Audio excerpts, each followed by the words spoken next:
Hello, everyone. Oh, Tayo. Great job, Tayo. Indeed, you are first. We're going to do Bible study. The link is in the chat now. You have 5 minutes to grab your Bibles or to park your car where there are lovely deer, if Michael. Oh, wow. Hello, Michael. Should I not even do the 5 minutes? You're already here. Huh? I don't know. I was just with Jacob on that other one. I don't know if you were watching that. Can you hear me? Yes, okay. Yes, I can. Yeah. I was watching that for a little bit. Yep. Interesting stuff.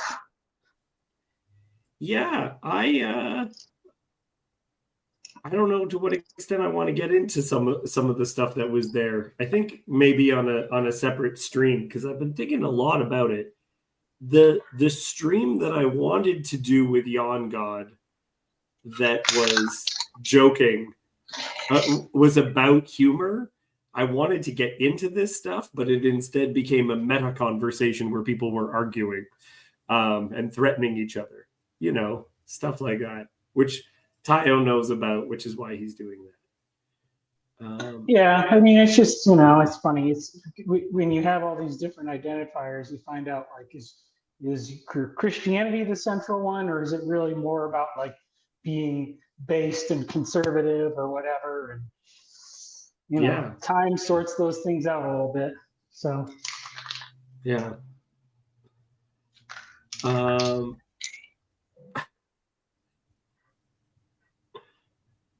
Young God says, bro, I feel bad, David, because I missed your first question about describe your childhood house because of my bad internet. It's probably my bad internet. It's fine. Now, Prester has quoted this more than once. I don't know what he is talking about. I don't know.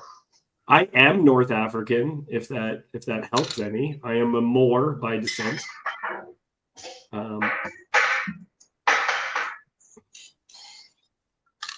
Anyway, okay, let's get into the passage. Perhaps Cassandra will join us. Please, guys, join this group. And before we get into it, Michael, I have a question for you. Yeah. Your thoughts on the song "Undignified"? Love it.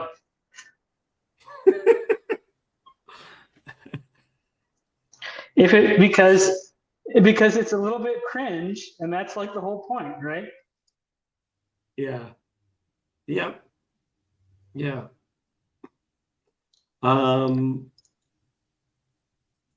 Prester John, what an interesting dude. Okay. And a thank you to everyone who listened to the play reading last week. If we're doing if I'm doing non-Bible study stuff, Jacob has requested that I kind of do it on my own space. So if you look up this exact thing, but type in "fully alive," you should be able to find my YouTube channel where I'll be doing more of my own stuff over there. Much respect to Jacob for letting me use it, but look, his focus is the Bible. What are you gonna fault him for liking the Bible so much? Okay, I think no one else is coming in, so I prefer it here. Where are you, McMostif? Are you on? I can't remember which one he's on right now. It's fine either way. Prefer it here. It's because of the chat. Fine. Okay, so we're going into 2 Samuel chapter 7. Oh, no, I think we're 6. Just give me 1 second. Perfect. Thank you, McMostif.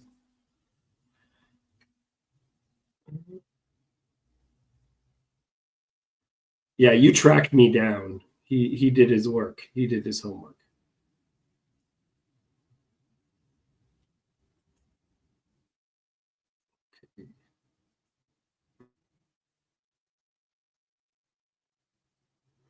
Awesome. Okay, we are now going to the Bible. So bringing up 2 Samuel chapter 6. See, Cassandra, you knew that I needed you to read. Excellent. She's changed background. You've changed backgrounds again. Yes. Yes. I don't know if you can hear all the car noise in the background. Yeah. No, not at all. Okay, good. There's something happening out there. All right. I'm reading. Yes.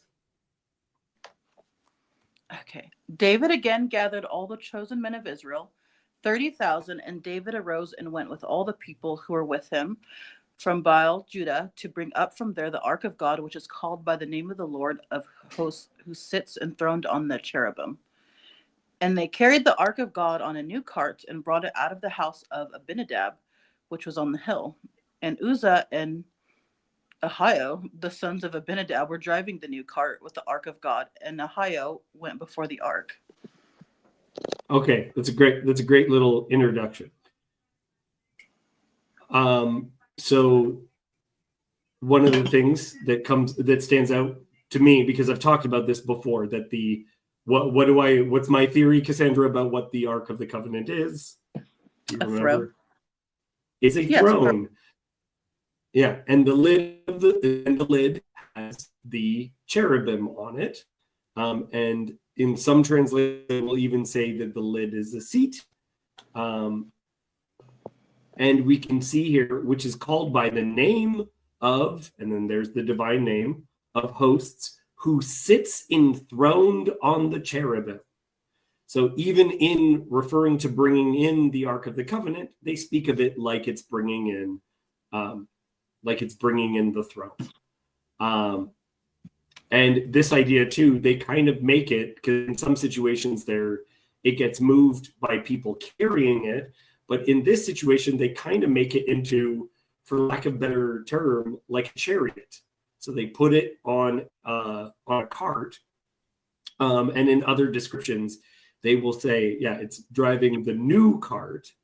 And in other situations, they will even say that these animals didn't carry anything else, right? Like they were not allowed to be animals that ever bore a burden before, because we're really trying to emphasize the fact that this is like super special.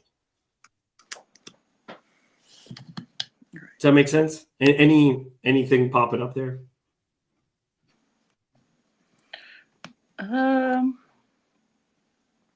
No, I don't think so.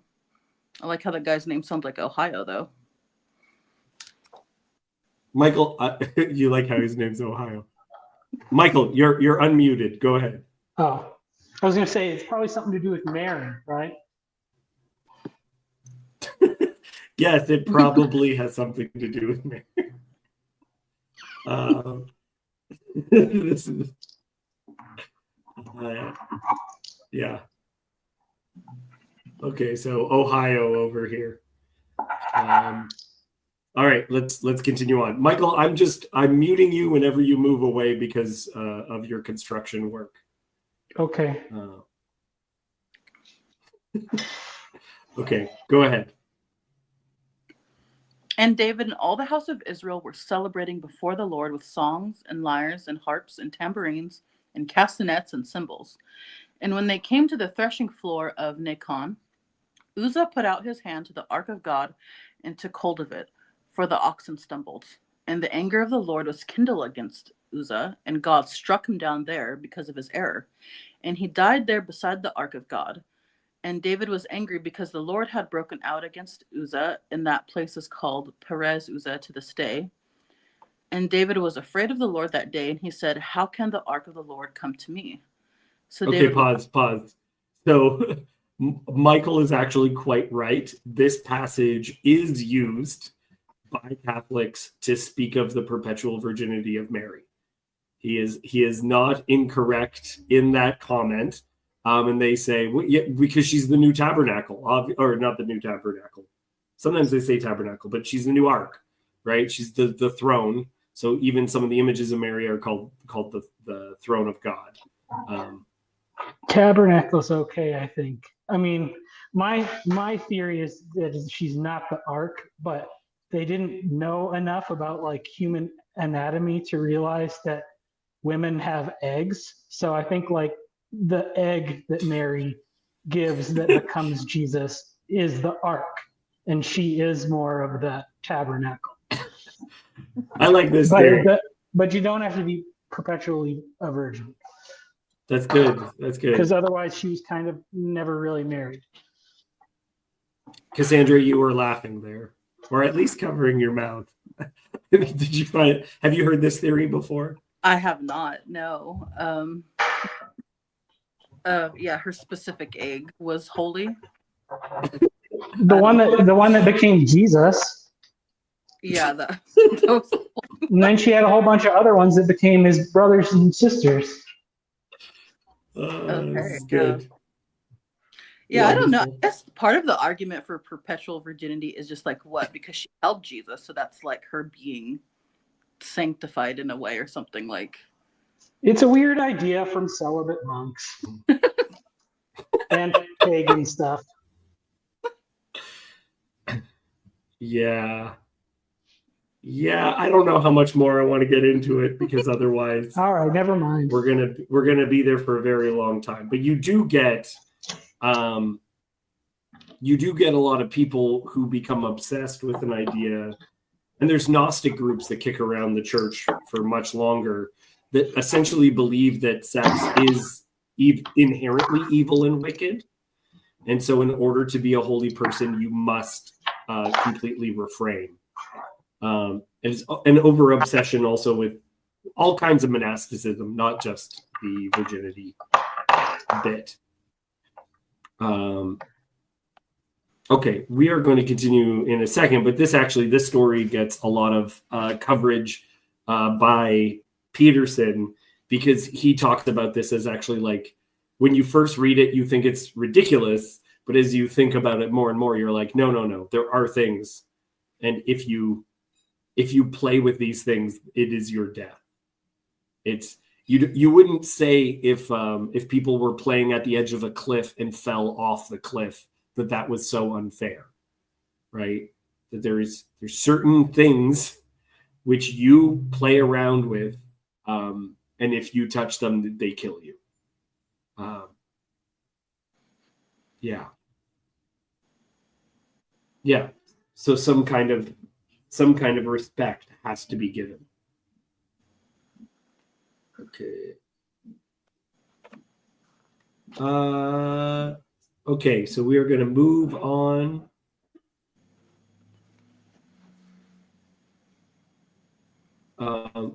This section. And David was afraid of the Lord that day. And he said, how can the ark of the Lord come to me? So David's fear of God, which is good. That's a good aspect. But there's a secondary part to it, which is, it's just interesting that he's worried about bringing, if you have the Ark of the Covenant in your city, is that going to be good or bad? Guys, sorry, just give me one second. So Cassandra, this is all you for a minute. Wait. Oh my gosh. Okay. Well, he didn't scroll up. The rest of it says, so David was not willing to take the ark of the Lord into the city of David, but David took it aside to the house of Obed-Edom, the Gittite. And the ark of the Lord remained in the house of Obed-Edom, the Gittite, 3 months, and the Lord blessed Obed-Edom, probably the Gittite. So, yeah, is it a curse or a blessing? I guess it depends.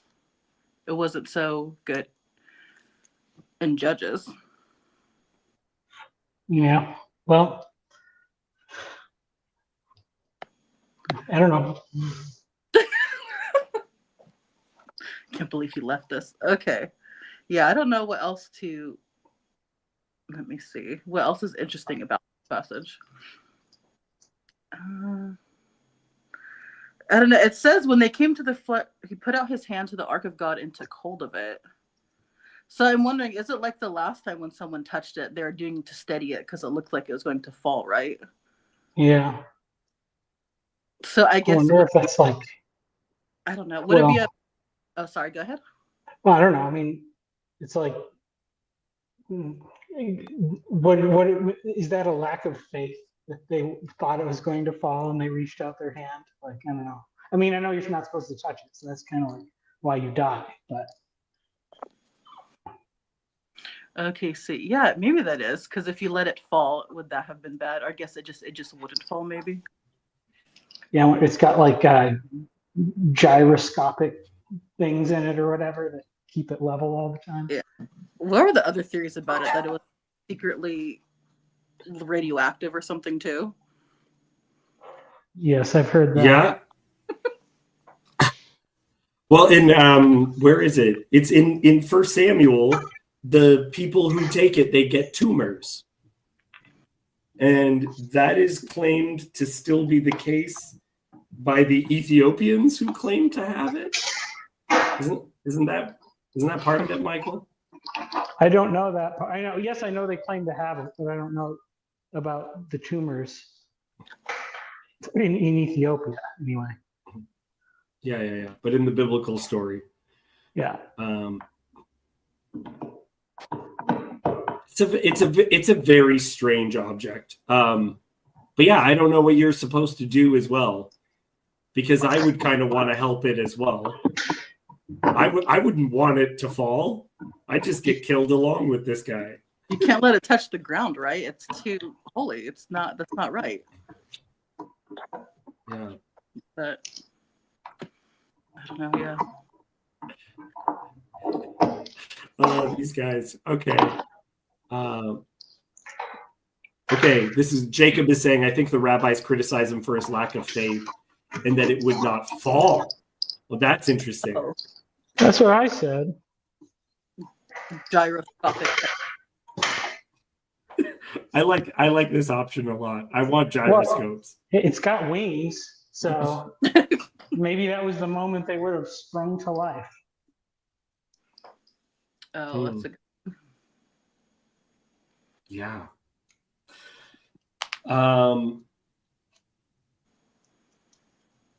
Yeah. Well, it's interesting how this stuff gets thought of too, because God will have these entire conversations about the building of his house, because he's like, you think I need a house? You think I need your help? I'm fine, guys. Right? Like, we talked about this with Gilgamesh a little bit. I'm just going to mute Michael for a second. We talked about this with Gilgamesh for a little bit. Is at the end of the flood story in Gilgamesh, the gods swarm the sacrifice like flies because they're starving without humans to sacrifice to them.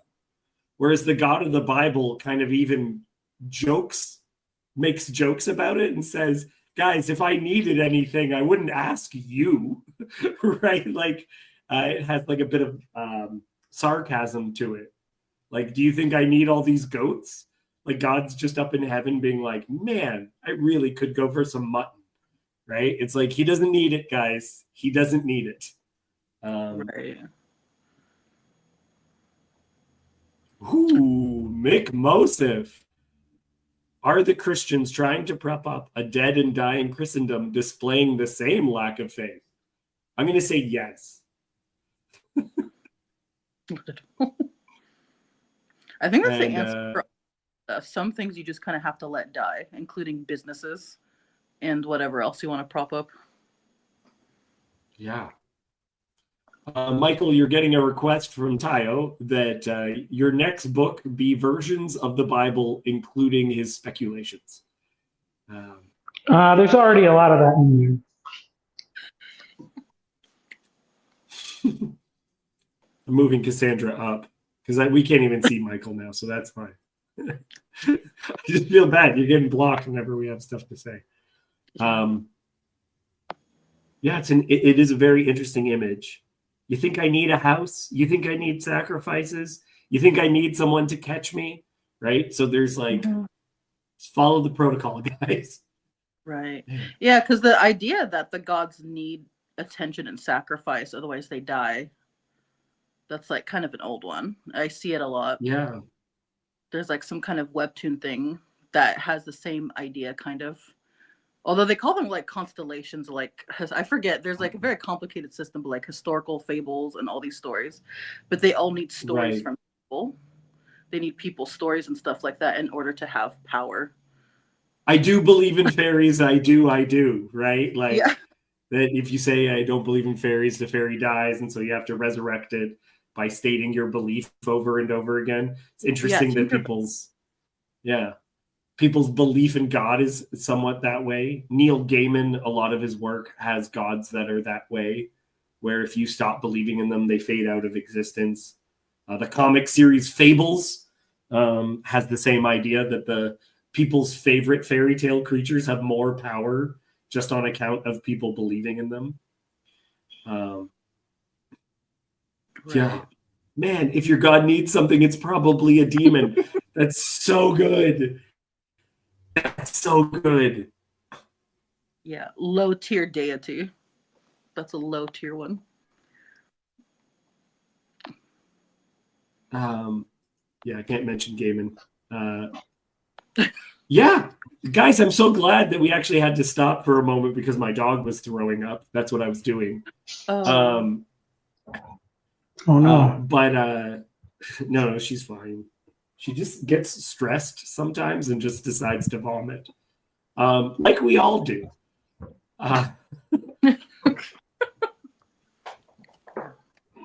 But so I'm very glad that we actually stopped on this because I think in a lot of my thinking I have in the past just dismissed, like, what is going on here? I think I would have tried.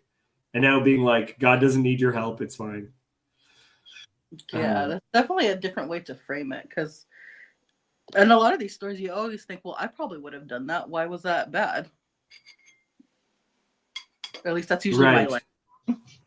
Well, I don't know if you have to be like full blown universalist, but I do think that these stories like this and Ananias and Sapphira, it's kind of like if you're the person who God uses as an example for being dumb, I think that kind of like gets you a spot in the afterlife, right? That's good, Michael. I like that a lot. Just thinking about it in other terms as well. I worked at a church that like really served the homeless a lot. I've talked about it in the past before, so check it off your bingo card. And there was a pastor at the church that did a lot of work with the homeless, and he never wore. I know this. Jacob won't like this. A lot of the people that we worked with was like First Nations people that had a lot of bad experiences with clergy. So he de-emphasized his role as clergy.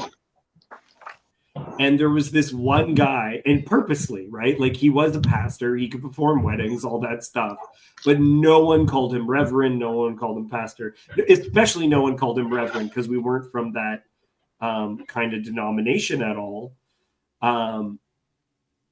But there was this one guy named Constantine, and he was borderline homeless. He had some mental issues, but he would not stop calling the pastor reverend. And he was just like, just call me Greg, please. Because there were so many people where that was like had negative connotations to it, but he just never would. He kept on showing him quote unquote extra respect, revering him, but in so doing, he was actually disrespecting him. Right. And you can imagine some people even thinking the golden calf, this is just us trying to worship God, guys. Like you're trying to show respect, but your respect is actually disrespect. Yeah. Does this make sense?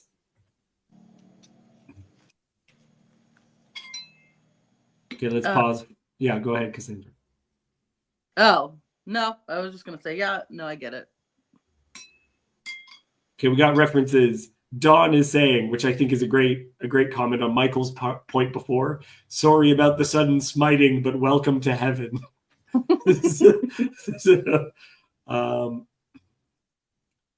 I'd rather be a dum-dum in the house of the Lord. That's good. Tayo is asking for the bingo card. Grew up calling your pastor brother. It's a different Constantine. All right. Okay. Muting Michael again. Okay, let's continue on. But I do I say this? I'm going to say something, and I don't know how exactly I feel about it. I don't know how I feel about changing God's name in the text to not be his name. So the notion that we respectfully call God Adonai and call God Lord, I don't know how I feel about it. Because if he gives us the name, I don't know what we're supposed to do with that.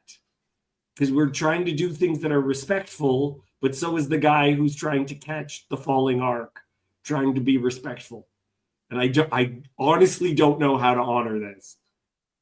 So with that, well, if the first guy who said it doesn't get struck down dead, then that means it's okay.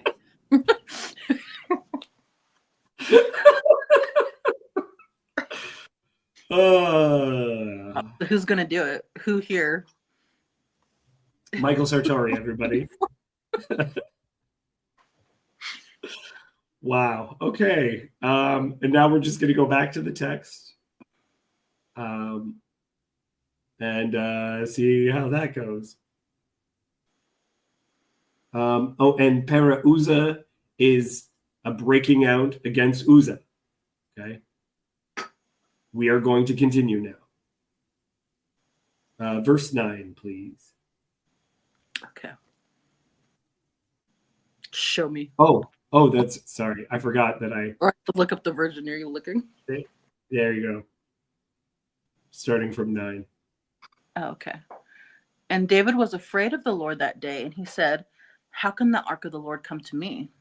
So David was not willing to take the ark of the Lord into the city of David, but David took it aside to the house of Obed-Edom the Gittite, and the ark of the Lord remained in the house of Obed-Edom the Gittite 3 months, and the Lord blessed Obed-Edom and all his household. David's so worried that the ark is like going to cause problems, but this dude, everything's coming up Obed-Edom while the ark is at his house. Interesting. Okay. Let's So that's like David didn't have enough faith or something? It's so confusing. It's so, what is going on? It's this push and pull of like what you're supposed to be doing, right? And like there's these bits even in the Torah where God says he's going to pick a place for his name to dwell, right? And this is the ark is kind of like where his name is dwelling. It might be good that it's like the proper awe and respect that David had fear of the Lord. That's good. But yeah, it's kind of there's a kind of a reverence going on here, and it's a push and pull as to whether or not that reverence is good. All right, let's continue. Let's continue on. And it was okay. Before we do, Yosef is going to set us straight, which we always appreciate. No. Shalom. No, we're not. It's the headphone. I'm there, but I'm a couple minutes behind. I probably can't set you straight on anything. Okay. Well, then we'll just continue reading. Okay. And it was told King David, "The Lord has blessed the household of Obed-Edom and all that belongs to him because of the ark of God." So David went and brought up the ark of God from the house of Obed-Edom to the city of David with rejoicing. And when those who bore the ark of the Lord had gone 6 steps, he sacrificed an ox and a fattened animal. And David danced before the Lord with all his might. And David was wearing a linen ephod. So David and all the house of Israel brought up the ark of the Lord with shouting and with the sound of the horn. Okay. This is a fan favorite section. Michael loves this bit. Other people, what's his name? Andrew was saying, when are we getting to the part where he's dancing? Joseph, what is the deal with 6 steps? Why 6 steps? No idea.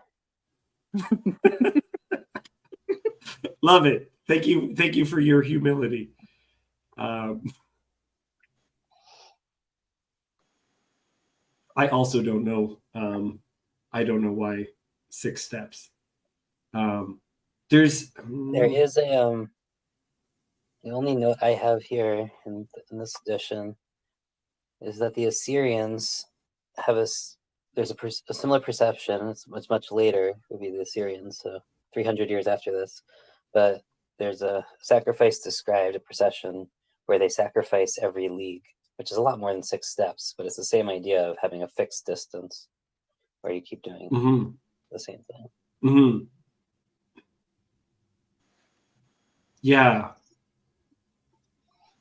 There's people. I think about people who go on. There's people that when they're going on like a road trip will say a prayer at the very beginning. You like start the car, you get it out of the driveway, and then you pray before you go on your kind of.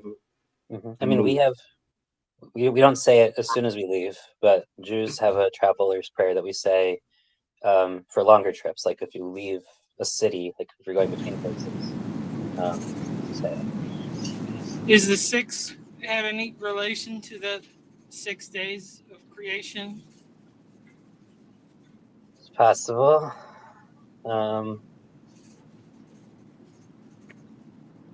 Let's see. I could look into some commentaries if you want, but you'd have to go back to they first talked about the 6 steps at the beginning of the chapter, right? It's a nice alliteration in English, but I don't think it's 6:13. Let's see what we got here.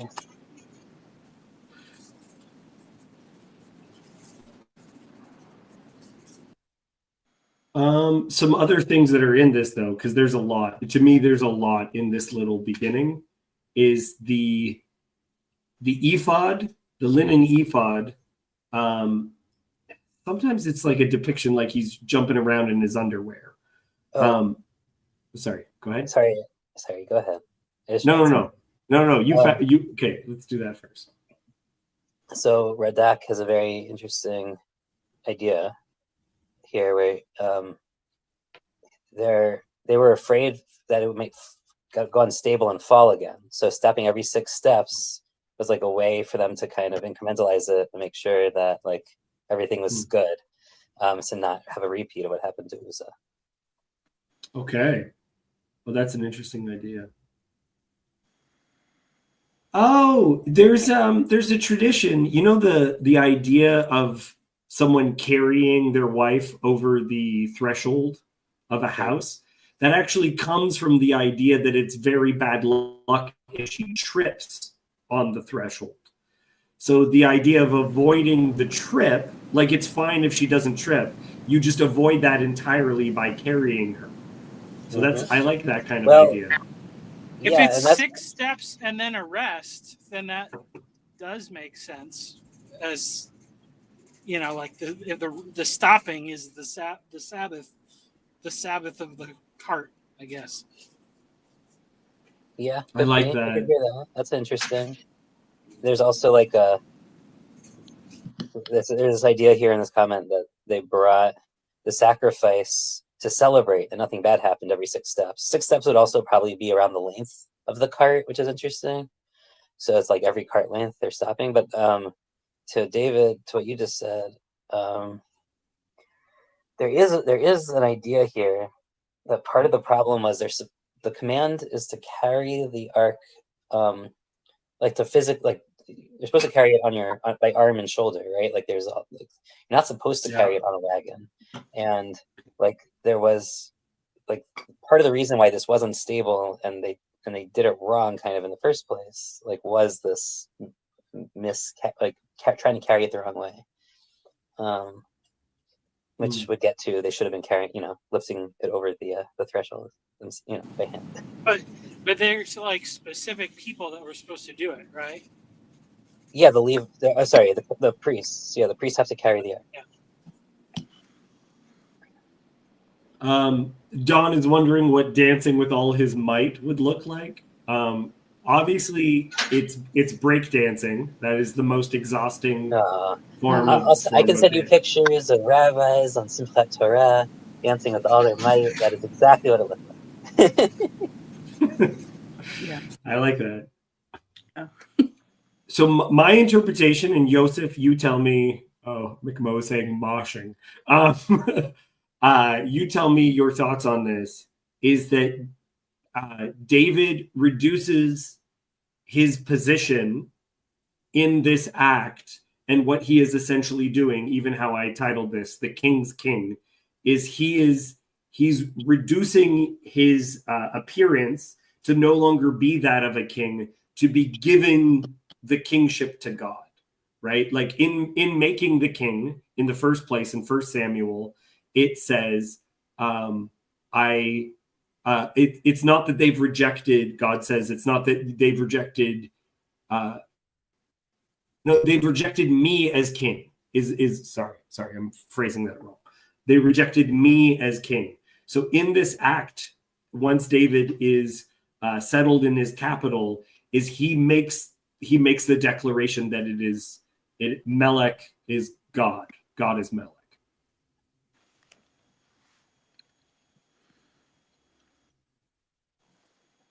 It's I could hear that. It's a little bit interesting because he's still very much doing this act wearing kingly garments, right?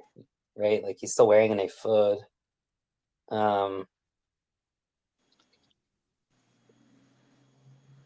It's also a very weird word. The word used for dancing is like not the word.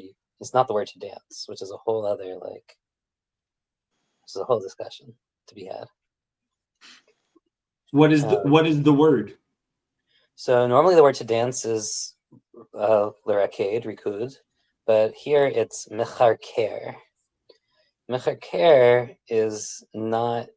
I think this is really the only time in the Bible it appears here in 2 verses, and it's a really weird word.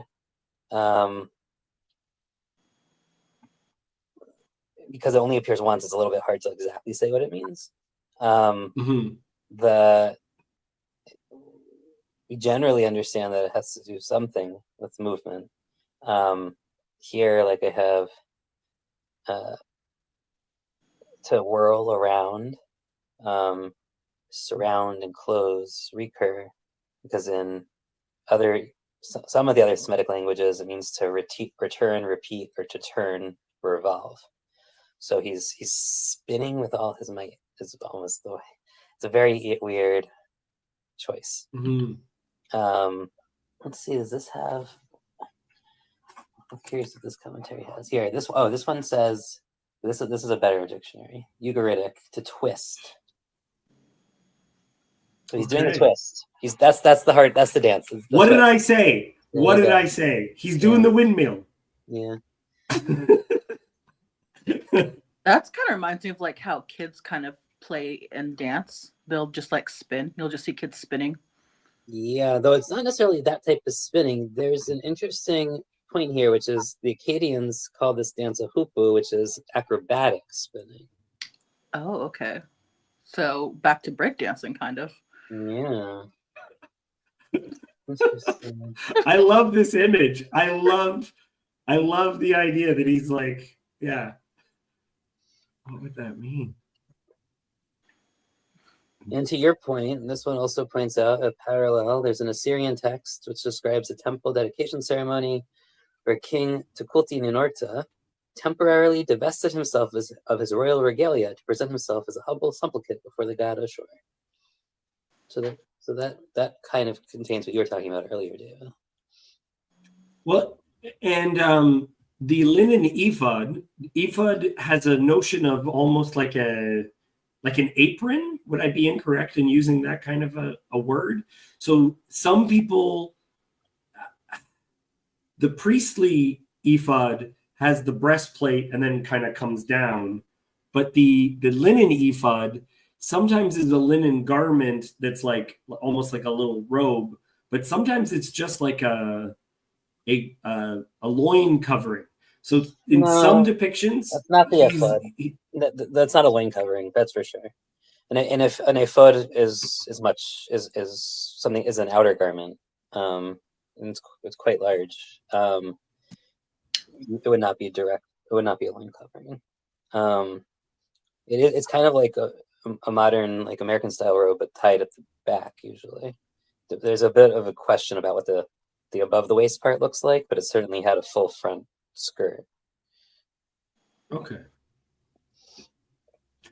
Assuming that ephod is a conservatively used word in the sense of that here and with the priests, and like that is referring to something of basically similar, cut.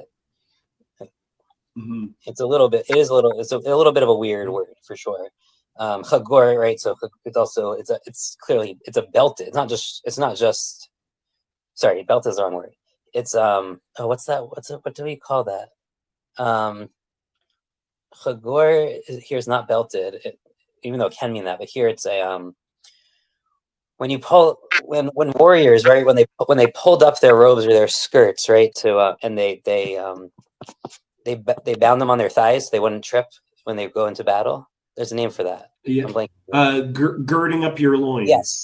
Right. So he's girded the ephod, right? So he's wearing the ephod, but it's been girded higher. Like it's not being worn the way it's normally worn. Okay. Yoav is saying he's upset. I don't know what he's upset about. About the girding and the belting? I don't know. I don't know when he got upset. He's joking because of what they're talking about earlier in the chat. But yeah, I'm not reading chat. That's good. You're staying focused. It's hard enough. Okay. What do you think about David does a couple of things that are priestly, and a lot of people have made note of this. So he eats the bread that's only supposed to be for the priests. But it's very clear when he does that he's breaking a rule. It's very clear in the text there that is not the norm. What he's supposed to be doing, that is not his normal function. Right. The linen ephod, though, is also part of the dress of the priests. It is, but it's a standard garment. I mean, the priests have a specific style of ephod, but to me, there's a lot of overreading of ephod because it's used all over. In the Book of Judges, we had it 3 times, and they weren't always associated with priests. It's clear that, but the ephod, even in Judges, though, the ephod is being used for divination, right? That's one of the issues of the ephod. In one of the 3 times in Judges, okay. Yes. Okay, yeah. But what it means, well, actually, even there, it's not so clear. It's not what the ephod's connection is to things like that is not clear. But it is a type of garment. Certainly, it is a type of garment. It seems to be a garment that is more associated with the elite, the either religious or royal elites. It clearly is a required garment, probably an embellished version of that for the priests to wear, as it's expected of them as part of their outfit. But as far as like exactly when it does have a ritual function, which it doesn't always, but the times it does come up with a ritual function is often very, very ambiguous, how or what that means.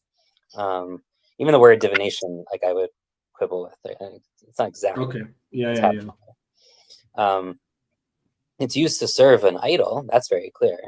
There's a guy who wears one to serve it, do idolatry. But that's because he's being placed onto an idol, right? I mean, that's a clear example. And the priest that Micha picks out or whatever. Sorry, yeah. One of the interpretations why I said one of the reasons why I said divination was that one of the rabbinic interpretations is that Manasseh makes an ephod that's like the priestly, not the linen ephod, but the one that would be that would contain the Urim and Thummim, and that's part of the function of that story. But that's sorry, yeah, Again, I think that's what I was thinking. And this is another part, right? Are the Urim and Thummim in the ephod or in the Choshen, right? There's a whole other, because the Choshen and the ephod Right. are sort of conflated in Shemot, and then when you actually talk about them in like later, like they don't seem like the Choshen never appears in any of these stories, but the Choshen is actually what's used for the consulting with God by the priest, not the ephod. So it's like so there's a question of, well, maybe ephod is a broader category that it just subsumes the Choshen. But then the ephod also is in places like this where it's clearly not on their, it's not about their chest, but it's about being on their legs, right? So there's a very clear, it's a very non-clear use of this term. It's a very messy term, and probably like I'm sure someone studied it much more systematically than my brain can do right now, in bed here, but. Okay, I think we'll move on with the text then, unless there's other bits that people want to bring forward that they find interesting. No? Okay. Then let's continue on. There's a parallel at the beginning of Samuel. Yep. At the beginning of 1 Samuel, when Samuel first starts not being a priest, but in his Levitical duties, he's also described as someone who is Chagor Ephod Bad. He's also girt in a linen ephod. There's an interesting kind of continuity point possibly here going on. Yeah, I think there is something there. Right, because it seems to be associated there with not the priestly leadership, but the judge, or like the political leadership of the nation. Well, and we're gonna get into this other part where I do think I'm kind of leaning on the simplicity of the ephod, of it being more of a reduction because of how Michelle, I think is how we've been pronouncing it, just so it's easier to pronounce, how she interprets it, that he's debased himself to do this thing. Okay, Cassandra, let's read, and then we'll gab about it right after that.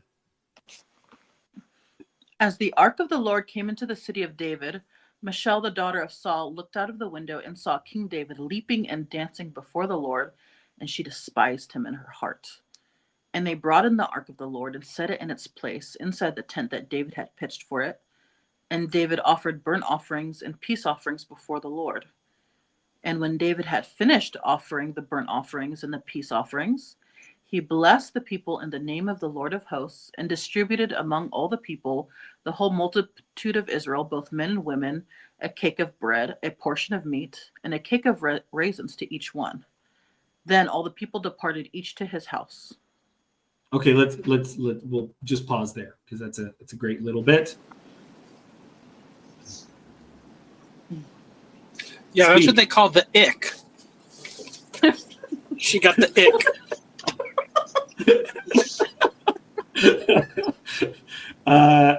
Michael is up to date with all them terms.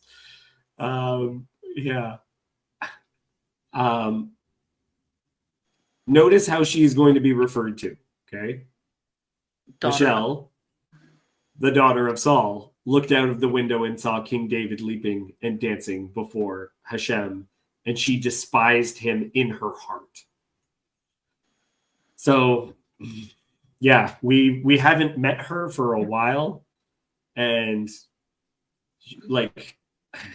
something has changed, and she is being defined as the daughter of Saul. And they brought in the ark, and then they bring the ark in. And what's interesting too is that David pitches the tent, because David is not going to be able to build the house of the Lord. I don't know what happened to the curtains and everything of the other aspects of the tabernacle. I don't know what happened to that. Yeah, that's exactly right, John. She's taking after her dad. Well, I mean, okay, in the beginning, I think she was betrothed to someone else and then given to David, right? Then her dad. Right. No. First she was betrothed to David, and they were in theory were married, and then she was given while betrothed or while married, whatever, to David to another man. Right. And then taken back. And he was crying the whole way, if you remember, right? He cried all the way till the border. Yeah. So it gives an image of some kind of sweetness between the two of them. And it kind of seems to me, because at first it says that she loved David, not just that she's married to him, but that she loved him. But that the second marrying seems to me like it is it's a political thing, that by David marrying her as she was promised to him, that it is securing his kingship. That seems to be the major reason why he marries her. Do you agree with that? Why she needs to be brought back? Yeah, I mean, that's what it seems like. Otherwise, I don't know why he would bother to break up a marriage that was already kind of settled. I don't know how long. I mean, it wasn't a legal marriage, right? Like his marriage was broken up for the sake of this other marriage. So Saul was trying to punish him politically and try to create another alliance. Oh, but it wasn't a legal marriage in the first place because she was already married. So he's getting his wife back, which makes a lot of sense. But at the same time, I do think there's obviously political implications. Like he could have just left them, and it might have been some sort of mark on his honor or dignity to, for his wife to be sleeping, be married to another guy. But like, yeah, he could have left them potentially. I don't know. Yeah. Well, I wonder how much time they were actually together because David is in hiding. He's running away. Right. So quickly he's on the run. Yeah. Yeah, I would be mad probably at David a little bit, but also probably especially her dad. If I think about what, very complicated, everything that's happening to her. So part of my interpretation, and Yosef is disagreeing with me, I think, saying I'm making too much of it, but this is just part of, I see this as a bit of an illustration. David does a couple of things that I interpret as priestly things. And these are the same actions that when Saul does them, the priesthood is taken from him. So this to me is David acting as kind of a priestly figure. I don't think these are the same actions. They're not the same actions. Sorry? There are different actions. I mean, this also gets to the point of Uzziah, right? Uzziah tries to bring incense, right, as a king. Right. He gets in a lot of trouble. Right. But part of what Saul is in trouble for is making the offering. And so David is making the burnt offering here in an ephod. Nah, but Saul's not in trouble for actually acting as the priest in the offering. He's in trouble for offering things that he's not supposed to be offering, right? Like anyone can bring an offering. I don't think it's a specifically priestly duty that Saul's being depicted as having failed at. Because he's supposed to wait for the priest to come. He's supposed to wait for Samuel to make it. Samuel's not a priest. I'll just do it myself. Samuel is not a priest. It has nothing to do with priesthood. Do not confuse Samuel with the priest. Samuel is a Levite. He does not have the ability. He is just as restricted in his ability to be a priest as Saul is. Okay. So yeah, you're right. I was confusing because I was like, but he's a Levite, isn't he? But you're saying Levites are not priests. not a priest. That's the whole weirdness that he's brought up by Eli, and he's in this weird pseudo state because he's never a priest and he can't act as a priest. And in fact, there's a high priest, there's a high priest under him in a sense, or serving beside him. Right. But it's the separation of powers in ancient Israel. I will say, so this passage I really love because for the literary references, right? So here she's looking out the window, and there's two things connected to that. One, if you remember, last time we had a really good story with Michal and David, she put like a dummy of him in the bed, a Trephim, in fact, Yeah. which is also associated with ephod sometimes as a means of divination. She puts that in the bed, so he can escape out the window, so her father can't catch him. So we have this interesting contra parallel here, where she's looking out the window at him now. Where he left the window before. And the other one that I think of, at least, it's not the only time, but the women looking out the window is kind of like a little mini biblical theme. We had it at the end of Deborah's poem when Sisera's mother is looking out the window waiting for her son to come home with the spoils, and imagining that he's just whatever, raping and pillaging, but in a good, but she thinks that's a good thing. Yeah. And so we have this kind of interesting women by the window motif, and there's actually we actually have some archaeology. We have some finds from the ancient Near East of women staring out of windows as like small vignettes of this image that exists, which is kind of fascinating. It's such fascinating that this was a motif, even because we almost never. The only time we have a man staring out a window that I can think of is Avimelech, in the Philistine king of Gerar, when he watches Isaac and Rebecca fooling around. Right. It's usually women looking out the window, which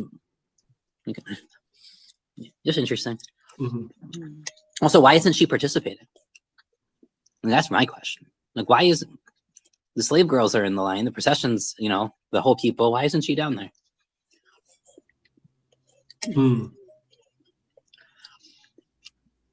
Yeah.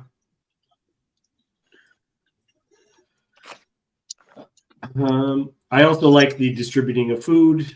People forget these little bits. Like, it would have been so rare in the ancient world to be given meat as well. So this major, like, he turns it into a whole celebration for the whole city.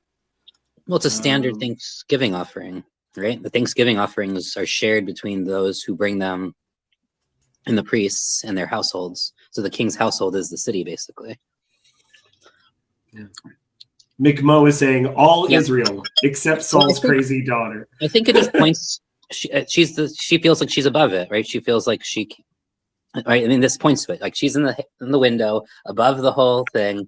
Like, she just feels like she's too good for all this. And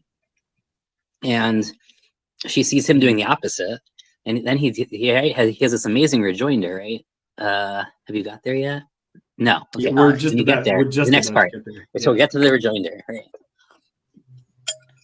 This is like a great movie scene, I think, too, of like her staring at the window and then panning down, like her hater energy just coming out of that window, and then you just pan down to, rejoicing, singing and dancing, David leading it all. Just like a perfect, just kind of like picture of everything that's happening.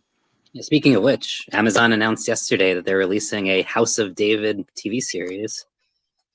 Oh, okay. So we might actually get, like a real serious epic style TV series. I don't know how decent it will be. Often the Bible ones are very hit or miss. But how many gender inversions is it going to have? Usually they're made by Christians, so it's usually none. But we shall see what they do with that. Okay. I don't know if you saw, they had one on Moses and the Exodus recently. It was disappointing, in my opinion. But for whatever, it's okay. Yeah. All right. Well, yeah, I will watch it and be very critical. Okay, let's continue on then. We should do a watch party. Ooh. Okay, that could be fun. It's just us screaming the whole time. Can't get 30 seconds without pausing. Okay. Sorry, go ahead, Cassandra. And David returned to bless his household, but Michal, the daughter of Saul, came out to meet David and said, "How the king of Israel honored himself today, uncovering himself today before the eyes of his servants, female servants, as one of the vulgar fellows shamelessly uncovers himself." And David said to Michal, "It was before the Lord who chose me above your father and above all his house to appoint me as prince over Israel, the people of the Lord, and I will celebrate before the Lord. I will make myself yet more contemptible than this, and I will be abased in your eyes. But by the female servants of whom you have spoken, by them I shall be held in honor. And Michelle, the daughter of Saul, had no child to the day of her death. Oh, I have a question, Cassandra. Do you remember who Michelle's father is? Yes. It's like the daughter of Saul, the daughter of Saul, the daughter of Saul, the daughter of Saul. Oh, It's no. yeah. What do you? I like your laugh. No children.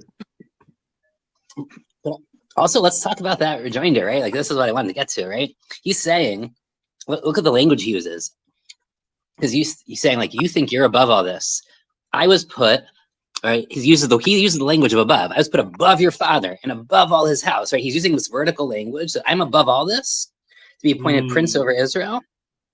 And then, so I can choose how far I debase myself, or I go down. But even no matter how far I go down, those slave girls who you consider underneath you will still see me as above what you can't see, right? It's just this great kind of up down vertical, like, rejoinder that he's hitting her back with, that like at least they could still see, even when I'm doing this, my greatness as king. And to your point, do you think to your point about humbling himself, to your point about like God is the real king and he's humbling himself before him, like I think that is a lot of part of this dynamic, right? Like, my greatness is in me. Sorry, go ahead. Do you think this is the final payoff of the women saying Saul has killed his thousands, David his tens of thousands? It's definitely connected. Yeah. Because it's not just emphasizing that he's doing this, but it's the women's reaction to him, which is what bothers Saul. It's him getting it again, and the daughter of Saul hating it again. Yeah, for sure. And her own, because I think there's like the tension there. It's a beautiful one in some ways, right? It's that like what bothers Saul is that he has the acclaim of the people, right? Whereas for David, right, the acclaim of the people is like basically showing how righteous they are, like how they can see, like how he in his place, kind of between God and them, isn't like, it's not about him being at the top, right? It's about how good they are at discerning, right, like the right hierarchy, essentially the righteous hierarchy. Whereas for Saul, it's all about kind of an egoic, like, me versus him. Who do I like more? Do you think that there's significance that it focuses so much on what the women seem to be thinking? Like it says the women are singing this, and then she points out that the servants, female servants, and stuff like that. And I don't know if that's just like a direct jealousy, but it seems they are focusing a lot on what the women of Israel. Because it's about the ick. They don't have the ick. So he's letting her know. I mean, she better get over it if she wants to be important. I also think if you remember when we talked way back in the book of Judges and Ruth, how a lot of what goes on there is there's a power vacuum because the men aren't stepping up, and the women essentially fill that power vacuum for good and evil, right? The mothers and Deborah, the mother of Micah, right?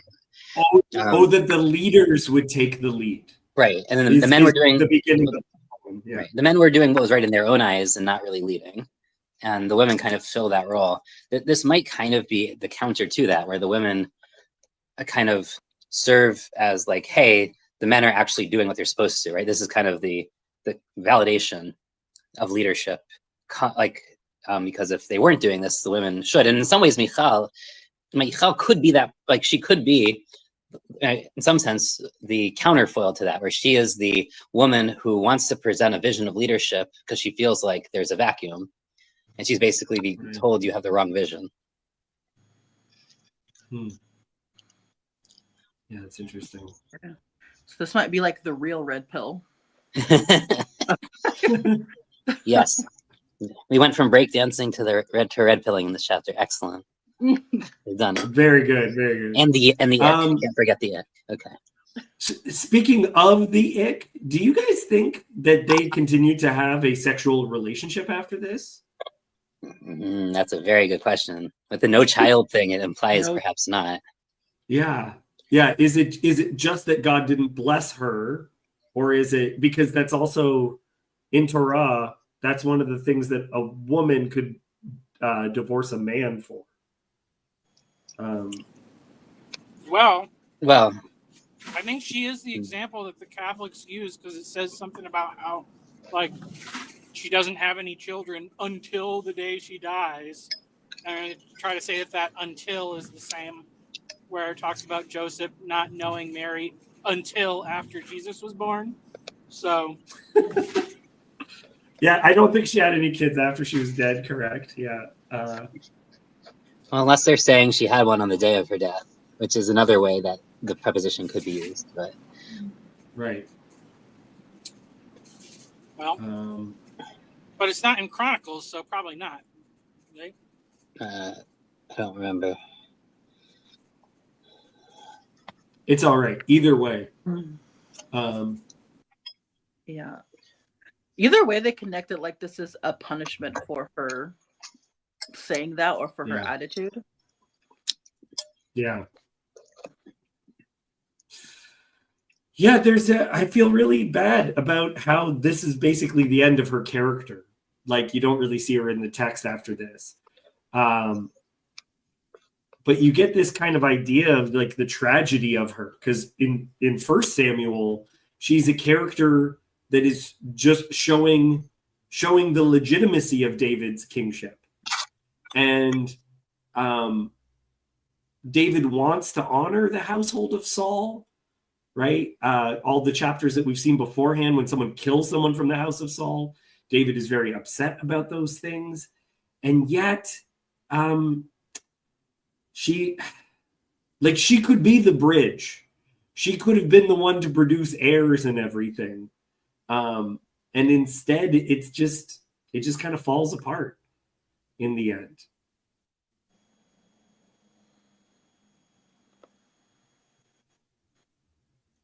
It's just a real switch of character.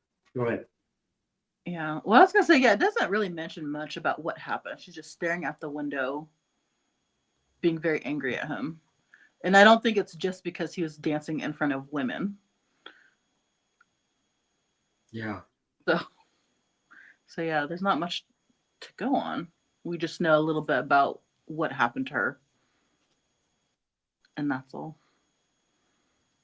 Yeah. She got that Saul jealousy. Yeah, there's an interesting comment. I just pulled out a different book that I don't use often, but that connects the two halves of the chapter, where it says Uzzah, who in his kind of passionate like love and joy,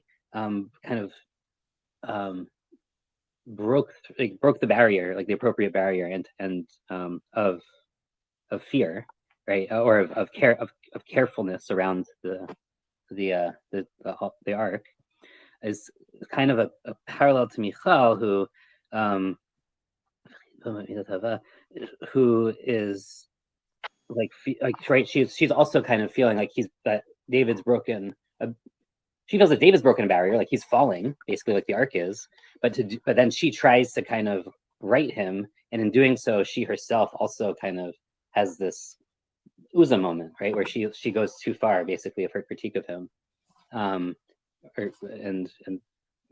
whether it's out of love or out of whatever, her esteem for the title or her institution of kingship, like she kind of has the same motion and failure that Uzzah does.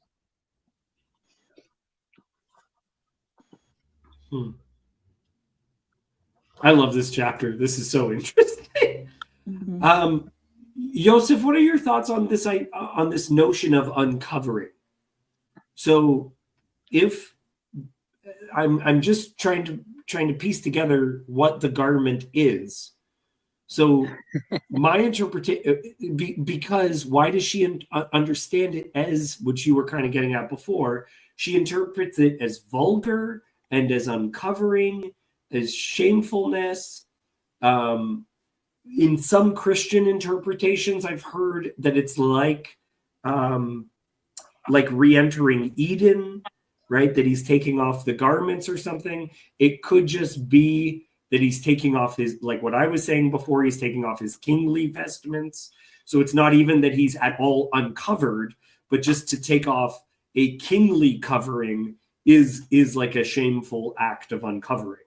But I'm not sure how to interpret this. Yeah, I mean, it doesn't.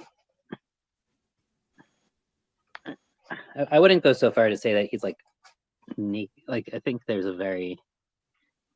Mm-hmm. It says that he is Asher Niglah. It's a weird. The problem is the phrase can mean both to like reveal nakedness, like in Right. Leviticus, that's how the word in Hebrew is used, but then it's also used it's just like, you know, you revealed like a side of yourself that isn't supposed to be seen by the public, you know, like, or kings should not act that way. Right. So there's kind of, depending on if you take it kind of as the visual, literal understanding of reveal versus kind of a more like behavioral reveal, it does kind of lend itself to that ambiguity. The fact that it says he was wearing clothing, though, is a little bit hard to say, like, that he was revealed, especially since it was girded, right? So that the girding basically ensures that your nakedness isn't actually seen. Well, one-liner from Michael, go. It does kind of reflect, you know, the attitude that Saul had, you know, because Saul seemed like once he became king, he seemed to put so much stock in like kingship and felt very threatened by David on the level of like, for, you know, man to man. So, like, you know, that if you put all this stock in like this dignified vision of what it means to be king, or how a king is separated from the normal person, then you would see that as something undignified and a threat. And you know, like, and that's the thing all along, you know, because it's like David's just being unpretentious all throughout, and it makes Saul nervous because he realizes that without the vestments of kinghood, he's a far lesser man than David. Yeah, there's also that time after he messes up in 1 Samuel, and he says, and he admits, like he confesses and says that, you know, he says, I messed up to Samuel. He says, now that I've kind of, you know, apologized or whatever, it's not really an apology, but now that I've admitted that I'm wrong, he says this line, now show me like honor, or accord me honor in front of the eyes of the elders of Israel and the nation, and come down with me and bow to God, our God, like with me, right? Or so he wants, so he has this overriding concern of being seen as honorable in the eyes of the nation, and specifically the elders, which I guess contrasts with the slave girls.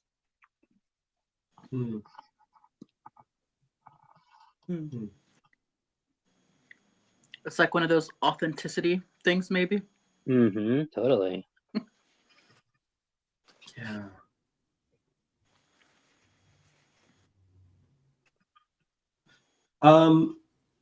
Yosef, what are your thoughts on David pitching the tent that it's in? I don't know if that's just me, but earlier on, yeah, so it says, it doesn't, I don't know what happened to the tabernacle, okay?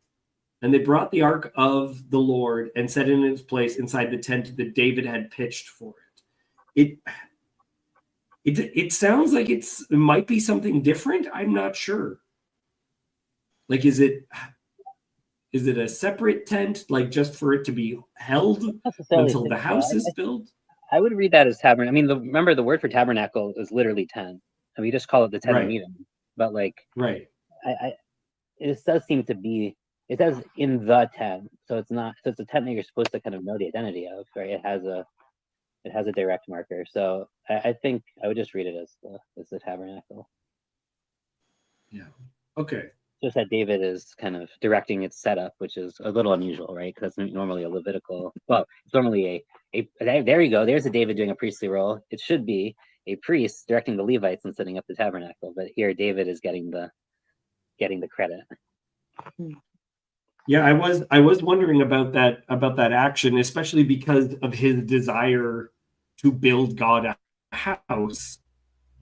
Is the next thing that we're going to be like a dwelling, and there's going to be a comparison between the house that Solomon builds and the house that's for God. For people that don't know this, the word in Hebrew for temple and for palace is the same word. So this idea, Hiram has already been contacted to give the word for temple and palace, not the same word. In the section where it's speaking of Solomon building his temple, his palace, and the building of the temple, it's the same word in Hebrew, unless I'm mistaken. I don't believe so. I mean, they both have the word house in them, but one is pretty clearly the Beit Hamikdash, and the other one is the Beit. Actually, he has a couple of buildings, but one's Beit Hamelech. But Beit is his house, right? It's not a. I don't think. It's just a dwelling. Yeah, a tent can be a house. I wouldn't find a lot of meaning if the house that is sanctified versus the Hamikdash, right? Literally, the house that is sanctified versus the house of the king. Just because they both have the word house in them, I wouldn't necessarily say that's the same word. Because it's not the word house.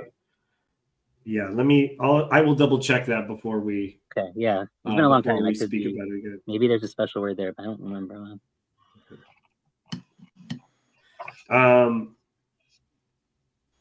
Okay, but we will get there because of David's desire to make a habitation for God, and the tension where the next chapter it's going to sound pretty positive, but as time go like after the Uriah incident, where he's not going to be able to actually do it because he is a man of blood.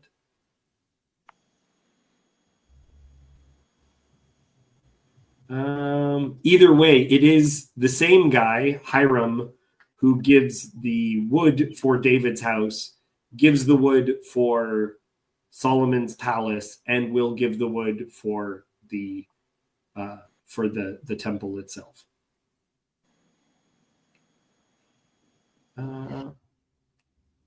Okay, I think that's all. Yeah, sorry, go ahead. All right, I just found.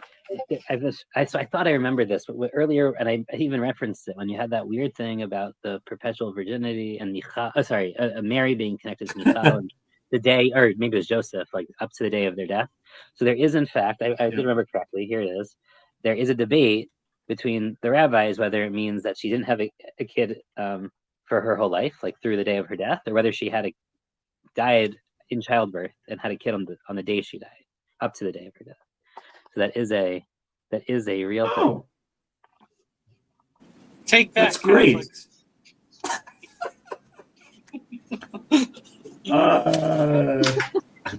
Just our very Italian friend, our Roman friend, taking shots at the Roman Church. I'll take it. Only at their Protestant lay apologists, as PVK has labeled them. Okay, I accept. Anything else that anyone wants to bring up before we go? I think it's interesting how David does seem to cover a lot of stuff. Like Yosef, he did mention that one kind of priestly thing he did. And then I was thinking with the dancing and kind of, doing all that in public, and it's almost not gestury, I guess, per se, but I guess there's something like that too. A little like that. And so he's covering a lot of ground. I know Jonas talks about that sometimes. Like David dancing is kind of the playing the fool. Only kind of, it's definitely he's doing a good thing. But he could be interpreted as ridiculous while doing it. Yeah, I mean, it is interesting because he, in some ways, right, Saul, who was like a nobody, youngest of the youngest, smallest tribe, like that whole thing, right?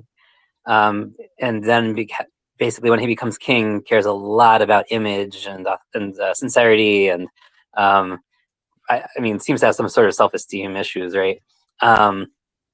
Like David, who is also like the forgotten youngest son, um, has that similar tension, but is much more playful about it, right? He's in some ways a transformation, right? Where Saul couldn't really balance that tension, and he kind of goes overboard, and we kind of see that in this chapter, and how what Michal has learned from her father. David, right, and maybe this, he is a musician, right? He has, there's a lot of reasons why you might think, there seems to be something here where he's much more willing to live in that tension and play it, and like not. It's not like he doesn't take it seriously. In fact, like this whole chapter, like he's doing this like very intense dancing, but he clearly takes it very seriously. He's not just kind of, he's not Achashverosh at Queen Esther, right? He's not like having this like carousing drunk, like making a fool of himself in front of everybody, and like he's doing it very intentionally and very right. He's very planned out and thought these actions through, and at the same time, they allow for a lot of play, of movement, of beauty. Like there's a lot more loosely held. It's like it's both tightly and loosely held at the same time in a way that Saul can never do it. Yeah, and his identity is rooted in his relationship with God. Right, which allows him to play the whole range of on the human side. And that's why he doesn't even like think about walking away like from the throne when stuff comes up with Absalom and stuff like that. Like he's got his lines like figured out and much more. I'm wondering something that just came to mind, which was the tradition, the New Year's tradition that everyone's like heard of, I'm sure in the corner, the Marduk bit, where the king is brought out, he takes off his kingly vestment and is like slapped with a leather glove kind of a thing. And then asked to confess how he failed to be a good Marduk in the last year. So to what extent rituals like this took place in the Near East of the king putting himself in the position of God's servant. We still use this expression that like the king should be the servant of the people. Yeah, those elements as well, but that's a debasing. Yeah. Well, I was just thinking, it made me think of, because like in church, you're not want to sing, like just because it's like, well, I'm not a singer, and then they're like, well, you don't have to be good. So I was just thinking, it didn't say that David danced well, or he was great at it, or that he looked really cool while doing it. It might have been the opposite. And so it's kind of, you're just singing really badly in church, but you're singing with everyone. Mm-hmm. And that might be part of the uncovering yourself, because nobody ever wants to do anything like that in public. Don't dance or sing because it's too revealing of your flaws. Yeah, so we could frame the whole thing as sincerity versus authenticity in that sense. Steve's So uncovering good. himself before the Ark of The new binary. Sandy is saying, is David uncovering himself before the Ark of the Covenant or the Lord even possible where it usually resides behind a series of curtains between the rooms of priests and high priests, layers here? Yeah. I don't know. I mean, it's being transported. It is covered in. It is usually covered when it's transported, but not always.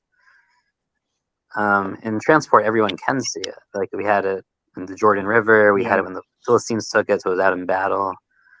So even though, yes, normally it is kind of in this sacred Holy of Holies space, we definitely have this allowance for it on the move.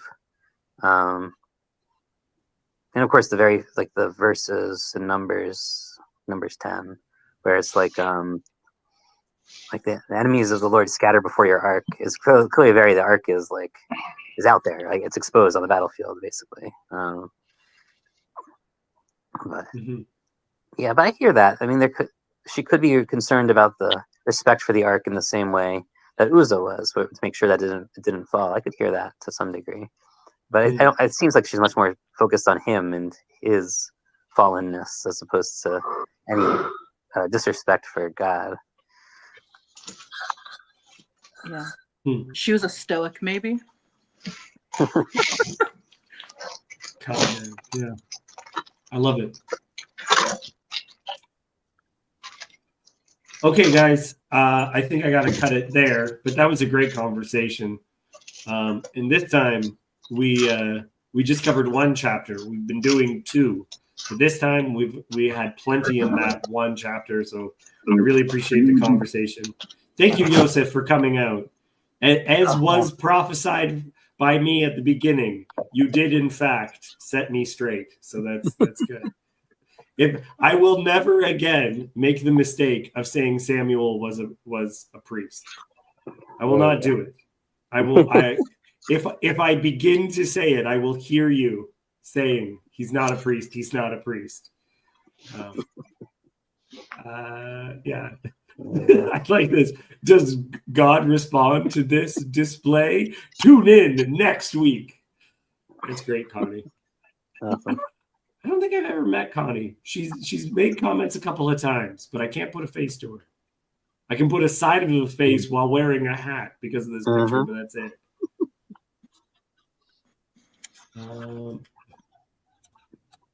Okay, I will talk to you guys next week. Thank you so much for all your comments.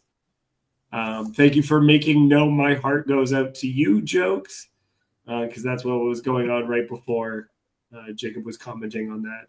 So, Sandy, okay, this better not require a lot of response. Is it okay David is being very intimate with the ark and thereby with God? How does this work in Judaism of the time? It's exactly the tension.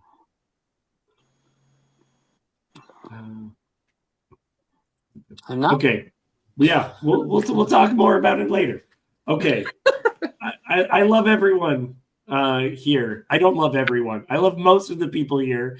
This Prester John, I don't know who he is, and I think he might hate me, but I'm not sure. But he says peace out to you, sister. So okay, good stuff. Maybe he's a good guy. Okay, I love you guys. I'll talk to you later. Goodbye.